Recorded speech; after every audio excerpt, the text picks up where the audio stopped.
आलास? ये ये. आधी जरा शांत बस. मोकळा श्वास घे. आल्या आल्या केळी आणि मोदकांची लाच देऊन तुझ्या मागण्यांचं ओझं माझ्यापुढे टाकू नकोस. किंवा खरं तर यावर्षी काही मागूच नकोस. मागच्या वर्षीच्या तुझ्या मागण्यांचं काय झालं हे देखील विचारू नकोस. कारण कितीही मागण्या पूर्ण केल्या तरी तुमच्या अपेक्षा वाढतच जातात. आता यापेक्षा मोठं पोट नाही झेपायचं मला. त्यापेक्षा असं कर, यावर्षी माझ्याच काही मागण्या पूर्ण कर.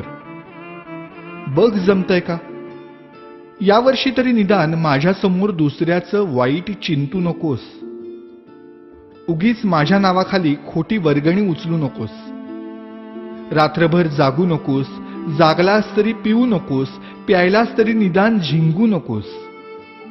नकोय रे मला 30 तोळ्यांची माळ. जमलंच तर स्पीकरचा व्हॉल्यूम कमी कर थोडा. अश्लील शब्दातली तुमच्या गाण्यांची लिरिक्स ऐकवत नाहीत मला आणि बघवतही नाही तुमच्या कॉम्प्लेक्सच्या गॅदरिंग मधला नंगा नाच. अशक्य होतं रे मला हे 10 दिवस तुमचा तमाशारूपी उत्सव सहन करणं.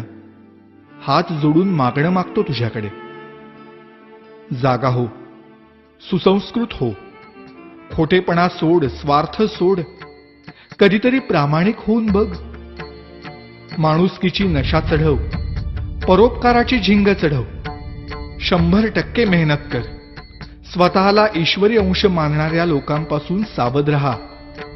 त्यांच्या आधाराने जगण्याचा प्रयत्न करून स्वतःतला आत्मविश्वास हरवून बसण्यापेक्षा तुझ्यातलं देवत्व मनापासून जप. दहशतीने जग जिंकण्यापेक्षा प्रेमाने मन जिंक. श्रीमंतांचे जोडे पुसण्यापेक्षा गरिबांचे पाय धु. पैशानी श्रीमंत होण्यापेक्षा मनाने श्रीमंत हो.